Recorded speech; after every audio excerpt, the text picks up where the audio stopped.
Hello बच्चों, सभी को नमस्कार। मैं श्रीमती ज्योत्सना मालवी, शासकीय हाई स्कूल हुड़ा, जिला झाबुआ, मध्य प्रदेश से। जैसा कि आप सभी को पता चल ही चुका होगा कि इस वर्ष राष्ट्रीय उपलब्धि सर्वेक्षण होना है, जिसके अंतर्गत आपके 5 विषय के टेस्ट होंगे। आज हम सामाजिक विज्ञान विषय के प्रश्न क्रमांक 16 से 30 तक, जिसमें इतिहास के प्रश्न दिए हैं, उन्हें समझने का प्रयास करेंगे। आइए चलिए देखते हैं कि हमारा पहला प्रश्न यानी कि इस टेस्ट पेपर का 16वां प्रश्न क्या कहता है। बच्चों, हमारा प्रश्न है, सविनय अवज्ञा आंदोलन में व्यापारी वर्ग ने क्यों हिस्सा लिया। तो बच्चों, सबसे पहले मैं आपको बता दूं कि सविनय अवज्ञा आंदोलन क्या है और ये कब की बात है। बच्चों, ये उस समय की बात है जब हमारा देश अंग्रेजों का गुलाम था और हमारे देश के कई नेता और महानायक हमारे देश को अंग्रेजों के गुलामी से मुक्त कराने के लिए बहुत सारे आंदोलन और क्रांतियाँ कर रहे थे। तो सविनय अवज्ञा आंदोलन भी उन्हीं आंदोलनों में से एक था। अब यह आंदोलन कब और किसने चलाया था। तो बच्चों, यह आंदोलन महात्मा गांधी ने सन 1930 में चलाया था। अब इसमें व्यापारी वर्ग ने क्यों हिस्सा लिया। क्योंकि बच्चों, उस समय जो तत्कालीन परिस्थिति थी, उन परिस्थितियों में महात्मा गांधी ने ब्रिटिश सरकार से समझौते की पहल की। उन्होंने सोचा कि लड़ाई झगड़ा और हिंसा करने से समस्या का हल नहीं होगा। हम ब्रिटिश सरकार के सामने हमारी कुछ मांगों का प्रस्ताव भेजते हैं। अगर वो हमारी मांगें मान लेंगे तो फिर हमारे आंदोलनों को और क्रांतियों को करने की आवश्यकता नहीं रहेगी। तो हमारे महात्मा गांधी ने 11 सूत्रों की एक मांग पत्र तैयार किया और उसे तत्कालीन वायसराय लॉर्ड इरविन के सामने भेजा। लेकिन लॉर्ड इरविन ने हमारी उन 11 सूत्री मांगों को मानने से इनकार कर दिया। अब हमारी वो 11 सूत्री मांगें जो थी, वो उद्योगपति से लेकर के गरीब किसान वर्ग के तबके से जुड़ी थी और समाज के सभी वर्गों का किसी न किसी प्रकार से उसमें हित छिपा हुआ था। परंतु लॉर्ड इरविन ने उन 11 सूत्री मांगों को मानने से इनकार कर दिया। जैसे कि उसमें था नमक कानून को तोड़ना, विदेशी वस्तुओं के आयात पर नियंत्रण लगाना और हमारे देश से जो सामान निर्यात होता था उसके ऊपर जो टैक्स, इतना ज़्यादा टैक्स लगता था, उसे कम करना और शराबबंदी करना। ऐसे बहुत सारी चीज़ें उससे जुड़ी हुई थी। क्योंकि उस समय हमारे देश में ब्रिटेन से जो सामान आता था वो बहुत ही सस्ते दाम में बिक जाता था, जिसके कारण हमारे यहाँ के व्यापारियों का सामान नहीं बिक पाता था और उन्हें बहुत नुकसान होता था। इसीलिए व्यापारी वर्ग ने इस सविनय अवज्ञा आंदोलन में हिस्सा लिया और हमारा इसका उत्तर है दूसरे नंबर का। वे विदेशी वस्तुओं के आयात के विरुद्ध सुरक्षा चाहते थे। ठीक है बच्चों, अब हमारा अगला प्रश्न है, इस घटना से सविनय अवज्ञा आंदोलन की शुरुआत मानी जाती है। तो बच्चों, जब भी कोई आंदोलन प्रारंभ होता है तो कोई न कोई घटना अवश्य घटित होती है। तो सविनय अवज्ञा आंदोलन को जब प्रारंभ किया गया तो हमारी उन 11 सूत्री मांगों में से ही एक मांग थी नमक कानून को तोड़ना, और उसी को आधार बना करके सबसे पहले हमारे महात्मा गांधी ने अपने 78 वॉलंटियरों के साथ में उनके साबरमती आश्रम से पैदल यात्रा शुरू की और वह यात्रा दांडी तक पहुंची। दांडी में समुद्र के किनारे जाकर के उन्होंने नमक बनाया और नमक कानून को तोड़ा। तो बच्चों, यात्रा कहाँ से कहाँ तक की? साबरमती से दांडी तक। तो इस यात्रा को दांडी यात्रा के नाम से जाना जाता है। बच्चों, महात्मा गांधी ने दांडी यात्रा की थी। इसी दांडी यात्रा से सविनय अवज्ञा आंदोलन प्रारंभ हुआ है। अब चूँकि हमारे महात्मा गांधी अहिंसक थे, वो हिंसा के सख्त खिलाफ थे, इसलिए वो किसी प्रकार की लड़ाई झगड़ा दंगा फसाद नहीं चाहते थे और इसी के चलते उन्होंने केवल अपना काम किया और अपने वॉलंटियर को ले जा करके समुद्र के किनारे नमक बनाया। ठीक है, चलिए आगे चलते हैं। अगला प्रश्न है हमारा कि साइमन कमीशन के बहिष्कार का कारण था। मतलब कि साइमन कमीशन का बहिष्कार क्यों हुआ? ऐसी क्या ज़रूरत आन पड़ी थी कि साइमन कमीशन का बहिष्कार किया गया? अब पहले तो हम ये सोचे कि साइमन कमीशन क्या है। बच्चों, अब बात तो उसी समय की हो रही है कि जब हमारा देश अंग्रेजों का गुलाम था और हमारे देश में कई आंदोलन और क्रांतियाँ लगातार हुई जा रही थी। तो जब ब्रिटिश सरकार को यह महसूस हो गया कि अब भारतीयों को ज़्यादा समय तक गुलाम बनाए रखना बहुत मुश्किल है, तो ब्रिटिश सरकार ने एक दल भारत भेजा, एक राजनीतिक एक दल को भारत भेजा कि वो यहाँ पर आए और हम भारतीयों के लिए कुछ संवैधानिक व्यवस्था करके जाए। क्योंकि वो किस लिए भारत आ रहे थे, हम भारतीयों के लिए कुछ संवैधानिक कानून, नियम कानून बनाने के लिए आ रहे थे। लेकिन और इसका नाम साइमन कमीशन क्यों पड़ा? क्योंकि इस दल का गठन जॉन साइमन नाम के व्यक्ति के नेतृत्व में हुआ था, इसलिए उसी व्यक्ति के नाम पर इसका नाम साइमन कमीशन रखा गया। क्योंकि जो ये दल आया था इसमें एक भी भारतीय सदस्य नहीं था, है ना। तो हमारे नेताओं ने सोचा कि जो दल हम भारतीयों के लिए संवैधानिक व्यवस्था करने को आया है उसमें एक भी भारतीय व्यक्ति नहीं है, तो वो हमारे लिए, हमारे हित में कोई भी फैसला या कोई भी कानून नहीं बनाएगा। इसीलिए हम भारतीयों ने उस साइमन कमीशन का विरोध किया। ठीक है बच्चों, अब हम प्रश्न का उत्तर क्या निकल के आया है, क्योंकि उसमें एक भी भारतीय सदस्य नहीं था। चलिए आगे देखते हैं कि हमारा अगला प्रश्न क्या है। अगला प्रश्न है हमारा, फ्रांसीसी क्रांति 1789 के मुख्य उद्देश्य क्या थे? बच्चों अभी तक हम भारत की बात कर रहे थे, अब हम यूरोप महाद्वीप के फ्रांस शहर की बात कर रहे हैं, फ्रांस देश की बात कर रहे हैं, सॉरी। तो फ्रांस यूरोप महाद्वीप का देश है, जहाँ ब्रिटेन भी यूरोप महाद्वीप का देश है ना। हमारे ऊपर अंग्रेजों का राज था और अंग्रेज कहाँ से आए थे? ब्रिटेन से आए थे। चूँकि फ्रांस में क्रांति हुई, है ना, फ्रांस में भी क्रांति हुई और वो क्रांति किन्होंने की? लोगों ने ही की है। तो मैं आपको बता दूं कि 1789 में जो फ्रांस में शासक था, जो सम्राट था, वो बहुत ही निरंकुश और अत्याचारी था।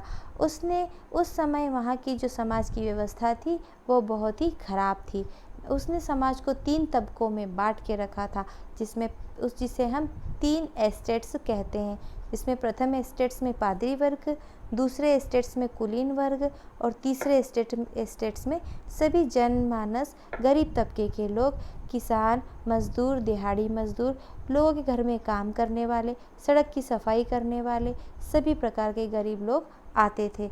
तो बच्चों इस प्रकार से 3 एस्टेट्स में लोगों के बटे होने के कारण समाज में बहुत ही खराब स्थिति थी और दोनों बड़े वर्ग यानी पादरी वर्ग और कुलीन वर्ग हमेशा तीसरे एस्टेट्स के लोगों का शोषण ही करते रहते थे। लेकिन जब 1789 में लुईस 14वें ने एक बैठक बुलाई और उस बैठक में उसने पहली बार तीसरे एस्टेट्स के लोगों को भी शामिल किया और उनको शामिल करने का उसका उद्देश्य था कि वो और ज़्यादा टैक्स बढ़ाने वाला था। उसने ऐलान करना था कि वो और भी ज़्यादा टैक्स लेगा। लेकिन उसी समय तीसरे एस्टेट्स के लोगों ने तत्कालीन शासक का विरोध किया और उस समय की शासन व्यवस्था के विरोध में खड़े हो गए और उन्होंने अपनी स्वतंत्र सरकार की घोषणा कर दी और उनकी किसी भी बात या कानून को नहीं माना और इस प्रकार से उन्होंने क्रांति को प्रारंभ कर दिया। परंतु बच्चों अब यहाँ प्रश्न हमारा क्या पूछा है कि फ्रांसीसी क्रांति के मुख्य उद्देश्य क्या थे? तो हमारे जो तीसरे एस्टेट्स के लोग थे ना, वो क्या चाहते थे? वो समानता चाहते थे, वो स्वतंत्रता चाहते थे और वो भाईचारा चाहते थे, यानी कि हमारे दूसरे नंबर का पॉइंट है। ठीक है, अब हमारा अगला प्रश्न है, मानचित्र का ध्यान से अध्ययन करें तथा 17वीं शताब्दी के भारत के पश्चिम के 2 बंदरगाहों को पहचानें। पश्चिम के 2 बंदरगाह, जो कि आप अगर नक्शे में देखें तो आप पाएंगे कि हमारे देश से ज़्यादातर समुद्री यात्राएं पश्चिम की ओर ही हुई है, यानी कि यूरोप, ऑस्ट्रेलिया, है ना, और अमेरिका, ये सब हमारे पश्चिम में है। तो इन्हीं देश से लोगों का ज़्यादा हमारे देश में आना जाना हुआ है और इसी समुद्री मार्ग से आए गए हैं। तो और उस समय समुद्री मार्ग का बहुत ज़्यादा महत्व था, तो समुद्री मार्ग के ज़्यादा चलन के कारण बंदरगाहों का ज़्यादा महत्व था। बंदरगाह के बारे में तो आप जानते ही होंगे, नहीं भी पता हो तो मैं बताती हूँ। रेल कहाँ रुकती है? रेलवे स्टेशन पे। बस कहाँ रुकती है? बस स्टॉप पर। ठीक उसी प्रकार जहाँ जहाँ रुकते हैं और जहाँ उनका सामान उतारा और चढ़ाया जाता है उसे बंदरगाह कहते हैं। तो हमारे भारत के नक्शे में आपको हिंद महासागर के ऊपर पश्चिम की तरफ 2 बंदरगाह दिखाई दे रहे हैं, एक सूरत और एक गोवा। तो पश्चिम के 2 प्रमुख बंदरगाह 17वीं शताब्दी के प्रमुख बंदरगाह हैं सूरत और गोवा। उसके बाद अभी वर्तमान में तो और भी बंदरगाह बन गए हैं, लेकिन 17वीं शताब्दी के ये प्रसिद्ध बंदरगाह थे, ये बहुत बड़े व्यापारिक केंद्र थे, इसलिए इनके बारे में हमसे जाना गया है। आइए चलते हैं आगे कि हमारा अगला प्रश्न है, फ्रांसीसी क्रांति के समय रोबेस्पियर के शासन ने कानून पास किए। फ्रांस की क्रांति हमने अभी समझी है ना।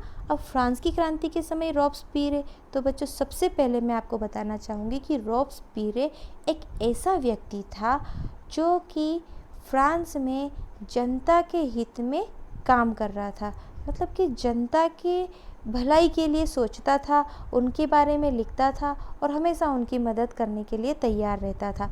इसने अपनी योग्यता और लोकप्रियता से वैसे तो ये पैसे से वकील था, लेकिन इसने वकालत करते हुए गरीब लोगों की बहुत मदद करी और अपनी लोकप्रियता के कारण एक बार जब ये राजनीति में आ गया, तो राजनीति में आने के बाद इसने अपने शासन के चलते उसने कुछ कानून पास किए थे, जिसमें से एक कानून था मजदूरी और कीमतों की सीमा से संबंधित कानून।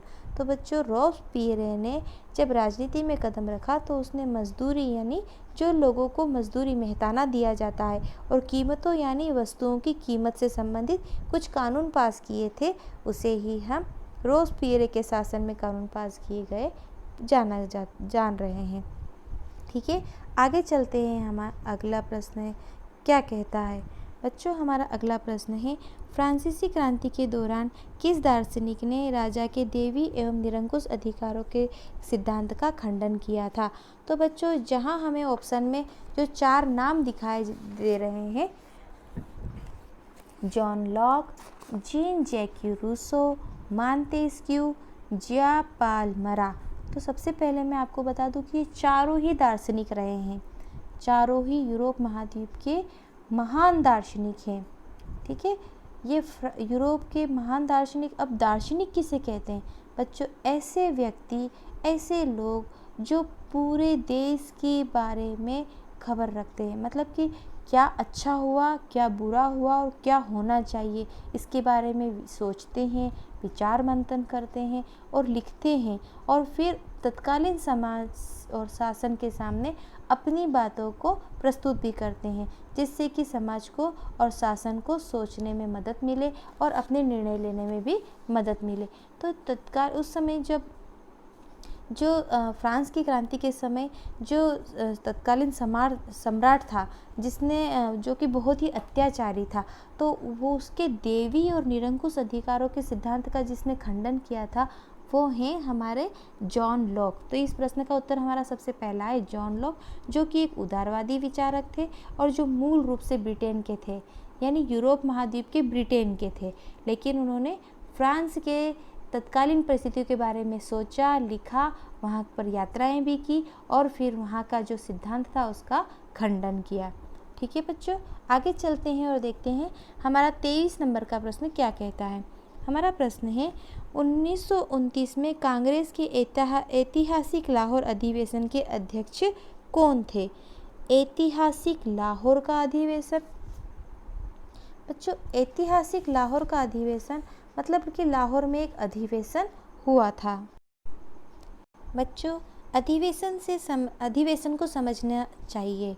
अधिवेशन मतलब कि सभा या बैठक, मतलब कि उस समय जो हमारे नेता लोग किसी स्थान विशेष पर मिल करके जो बैठक या सभा करते थे, वो किसी प्रकार का विचार विमर्श करके नीति बनाते थे, निर्णय लेते थे और जो कि कई दिनों तक चलते थे, इसलिए उसे हम अधिवेशन कहते हैं। अब 1929 में कांग्रेस का एक ऐतिहासिक अधिवेशन इसलिए क्योंकि यह जो लाहौर में जो अधिवेशन हुआ था 1929 में, इस अधिवेशन में बहुत ही महत्वपूर्ण बिंदुओं को सरकार के सामने रखा जा रहा था, जिसमें था पूर्ण स्वराज्य की मांग।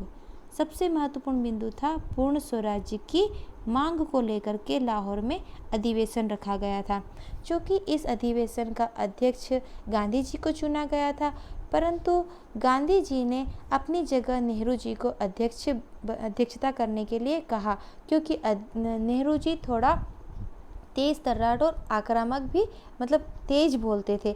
और हमारे गांधी जी बहुत ही शांत स्वभाव के थे।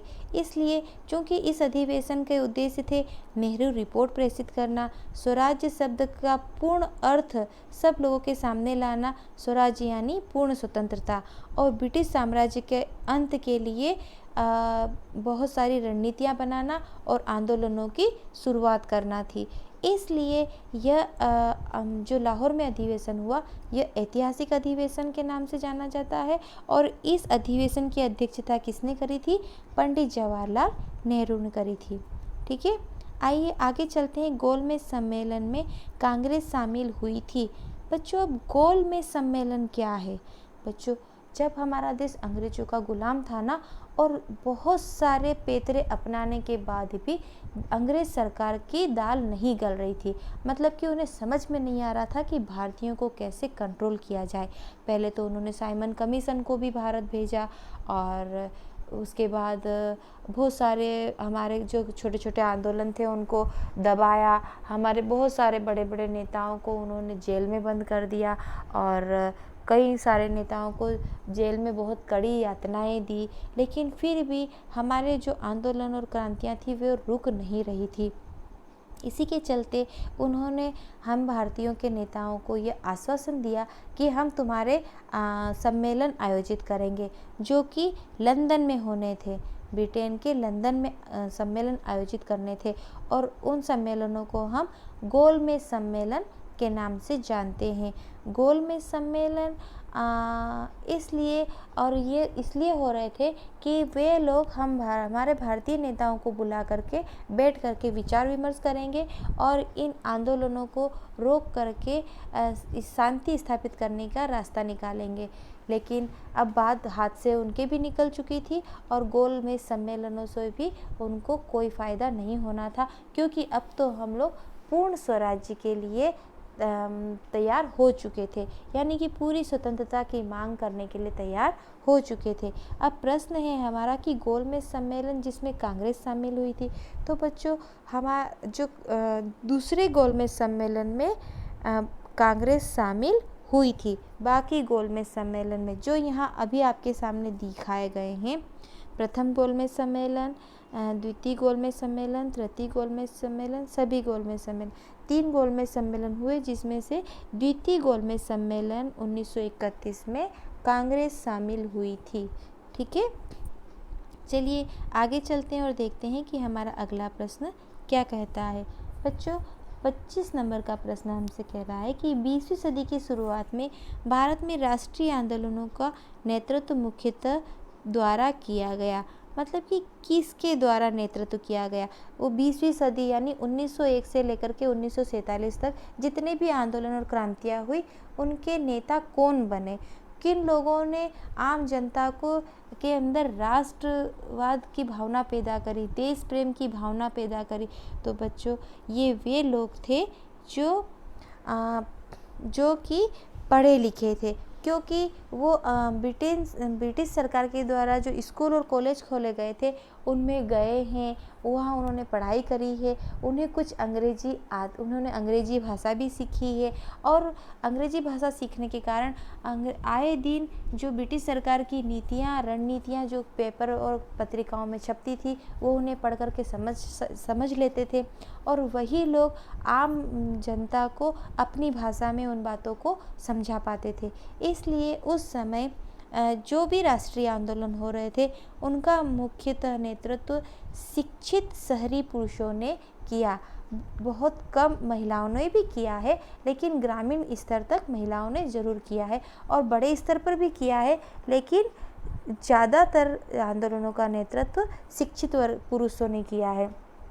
इसलिए इस प्रश्न का उत्तर हुआ चौथे नंबर का, शिक्षित शहरी पुरुषों ने आंदोलनों का नेतृत्व किया।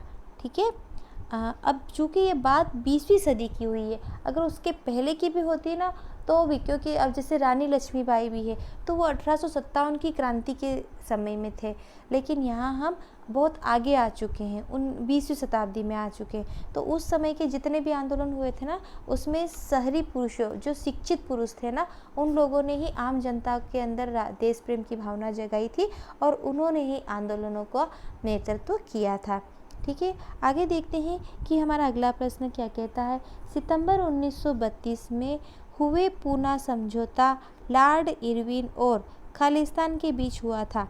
मतलब कि 1932 में पूना में एक समझौता हुआ था। बच्चों, अब हम यहाँ डॉक्टर भीमराव अंबेडकर को जानें कि क्योंकि डॉक्टर भीमराव अंबेडकर पूना से संबंधित जो समझौता हुआ है ना, उससे जुड़े हैं। बच्चों, इस प्रश्न क्रमांक 26 को समझने के लिए हम इसकी थोड़ी सी पृष्ठभूमि समझें कि जब 1932 में महात्मा गांधी पुणे की येरवडा जेल में बंदी थे। ठीक है, तब कहाँ थे वो? जेल में थे। कौन? महात्मा गांधी। और उस समय भीमराव अंबेडकर दलित वर्ग यानी गरीब वर्ग, जिसे उस समय समाज के बड़े लोग अछूत के नाम से संबोधित करते थे, अछूत वर्ग कहते थे, उन अछूतों के लिए लड़ाई लड़ रहे थे, उनके उद्धार के लिए, उनके कल्याण के लिए लड़ाई लड़ रहे थे। तो उन्होंने उस समय ब्रिटिश सरकार का वायसराय कौन था? मतलब कि भारत का वायसराय कौन था उस समय? लॉर्ड इरविन ही था। ठीक है, तो चूँकि भीमराव अंबेडकर ने दलितों के उद्धार के लिए कुछ मांगे, उनके लिए प्रशासन में कुछ आरक्षित सीटों के लिए मांग पत्र लिखे, उनके लिए सभी जगह पर आरक्षण के लिए मांग पत्र लिखे, जिससे कि उस वायसराय लॉर्ड इरविन ने मान लिया था और उनको आरक्षण मिल गया था। किसको? दलित वर्ग के लोगों को। और यह काम किसने करवाया था? भीमराव अंबेडकर ने करवाया था।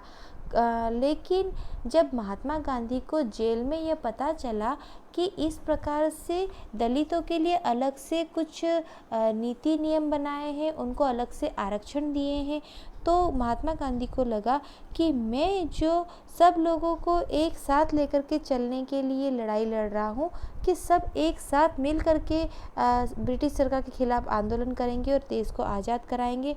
लेकिन यहाँ अगर ये ब्रिटिश सरकार अलग से कुछ लोगों को कुछ अधिकार दे देगी, उनके लिए कुछ अलग से कानून बना देगी, तो वो लोग फिर इस आंदोलन का हिस्सा नहीं बनेंगे।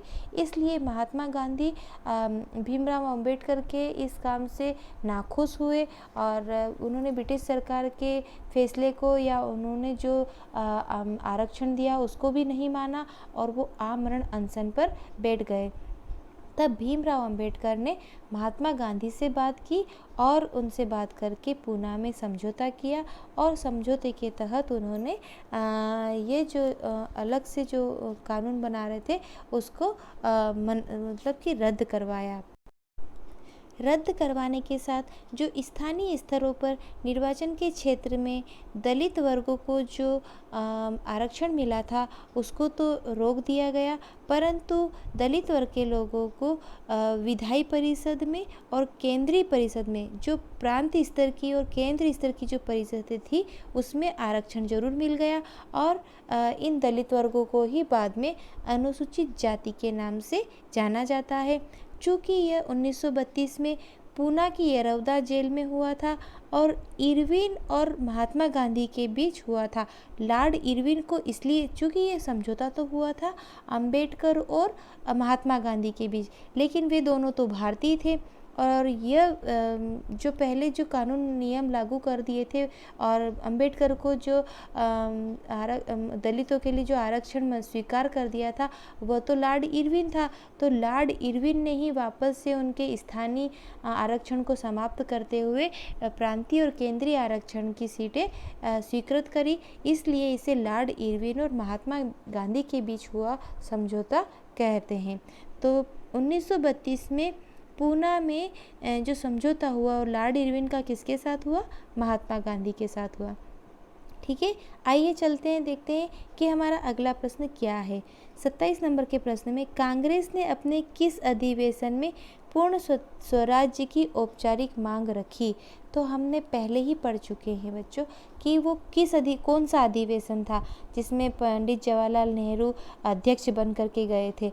तो वो अधिवेशन था लाहौर अधिवेशन। ठीक है, अभी मैंने बताया था ना कि एक अधिवेशन होना था जिसके अध्यक्ष महात्मा गांधी को चुने गए थे, परंतु फिर महात्मा गांधी ने पंडित जवाहरलाल नेहरू को उसके अध्यक्षता करने के लिए कहा। क्योंकि उस अधिवेशन में नेहरू रिपोर्ट पढ़ी जानी थी, ब्रिटिश सरकार के सामने पेश करनी थी और स्वराज्य शब्द का पूर्ण अर्थ पूरी जनता के सामने रखना था, जिससे कि लोगों को ये बताना था कि हम स्वतंत्रता शब्द मतलब स्वराज्य का अर्थ है स्वतंत्रता और हम स्वतंत्रता लेकर के रहेंगे। और ब्रिटिश साम्राज्य के अंत के लिए बहुत सारे जो आंदोलन चलाने थे उन आंदोलनों की शुरुआत करनी थी और ये सारे निर्णय उसी लाहौर के अधिवेशन में लिए जाने थे। इसलिए लाहौर अधिवेशन में ही पूर्ण स्वराज्य की मांग रखी गई थी। ठीक है, चलिए आगे देखते हैं कि हमारा अगला प्रश्न क्या है। सविनय अवज्ञा आंदोलन के दौरान जन समूहों को किन कार्यक्रमों में भाग लेने के लिए कहा गया? अब नाम से ही पता चलता है कि सविनय अवज्ञा आंदोलन। सविनय अवज्ञा मतलब प्रार्थना और अनुनय विनय करके ब्रिटिश सरकार से अपनी मांगें मनवाना, किसी भी प्रकार की हिंसा या लड़ाई झगड़ा नहीं करना, खून नहीं बहाना। तो यहाँ हमारे सामने जितने भी ऑप्शन हैं, नमक कानून को तोड़ना, नमक का उत्पादन और सरकारी नमक फैक्ट्रियों के सामने प्रदर्शन करना, विदेशी वस्तुओं का बहिष्कार एवं शराब की दुकानों के सामने धरना देना, किसानों द्वारा राजस्व एवं चौकीदारी कर को चुकाने से इनकार करना। तो ये सभी काम करने के लिए जनसमूहों को कहा गया था। जनता से आग्रह किया गया था कि आप इन सभी कार्यों में हिस्सा लें, इन सभी कार्यों में भागीदारी करें और ब्रिटिश सरकार के खिलाफ अपना विरोध प्रदर्शन करें। ठीक है, आइए चलिए देखते हैं हमारा अगला प्रश्न क्या है। अगला प्रश्न है, आंध्र प्रदेश के गुडेम पहाड़ियों में होने वाले उग्र गुरिल्ला आंदोलन का नेतृत्व किसने किया? तो बच्चों सबसे पहले मैं आपको बता दूं कि उग्र गुरिल्ला क्या है। उग्र गुरिल्ला आंदोलन यानी छापामार आंदोलन, छापामार रणनीति मतलब कि छुप करके दुश्मन के ऊपर पीछे से वार करना। ठीक है, तो आंध्र प्रदेश में इस आंदोलन को चलाया गया था, यानी इस पद्धति से ब्रिटिश सरकार के सैनिकों का सामना किया गया था और इसका नेतृत्व किसने किया था? अल्लूरी सीताराम राजू ने किया था। ठीक है, किसने किया था? अल्लूरी सीताराम राजू ने। चलिए आगे चलते हैं। हमारा इतिहास का अंतिम प्रश्न क्या कहता है? उदारवादी राष्ट्रवादी जिन्होंने क्रांति की शुरुआत की और अधिकांश समाज में कौन से वर्ग शामिल थे? ठीक है, उदारवादी और राष्ट्रवादी जिन्होंने क्रांति की शुरुआत की। तो यह प्रश्न, इसमें आपको दो शब्द आपके सामने आ रहे हैं, उदारवादी और राष्ट्रवादी।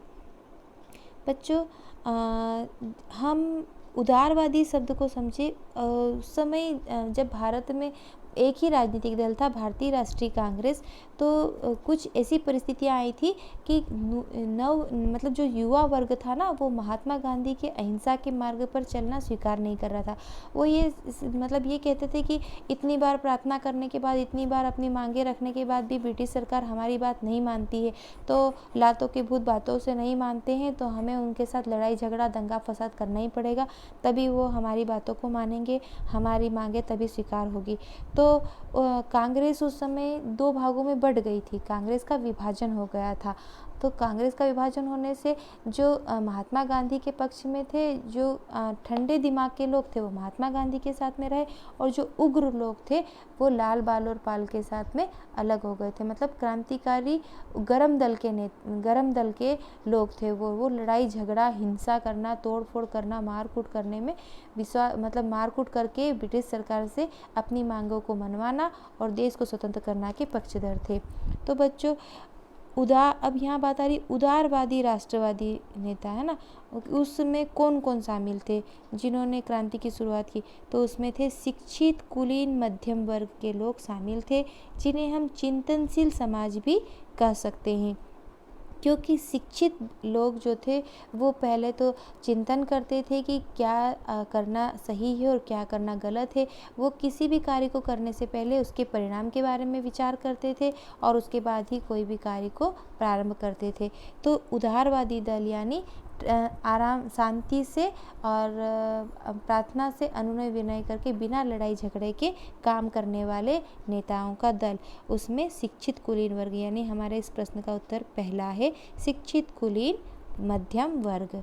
ठीक है बच्चों, तो मैं आशा करती हूँ कि आपने इन 15 प्रश्नों को समझ ही लिया होगा और आप बार बार इस वीडियो को सुने, समझें और इन प्रश्नों को समझ करके अपनी कॉपी में उसके उत्तर नोट करने का प्रयास करें।